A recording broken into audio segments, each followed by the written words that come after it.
Dallas police made a moronic error when they tweeted a picture of Mark Hughes, an innocent man who they suspected had something to do with the shooting in Dallas on Thursday night, where 5 officers were killed. And the only explanation for posting a picture of the wrong suspect appears to be a racist one. The fact that he's a black man who, in the picture, is openly carrying a gun, which you can legally do in the state of Texas. Hughes had been peacefully protesting alongside thousands of others in Dallas when shots rang out downtown. When he was interviewed later on, this is what Mark Hughes had to say. Where were you when your picture was being plastered all over the country? You didn't even know? I didn't know.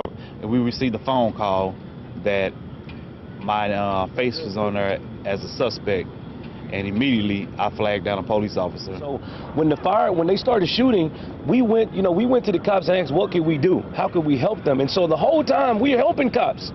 And I understood, just recently, less than 48 hours ago, a young man that had a permit to carry a gun was killed by a cop.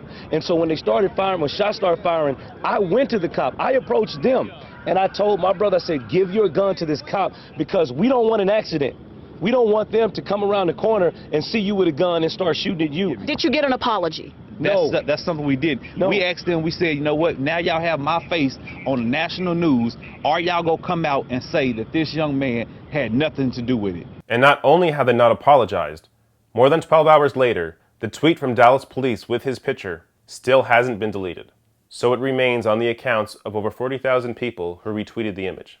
He could have easily been shot had he not given his gun away, heard about being a suspect, and then immediately talked to an officer.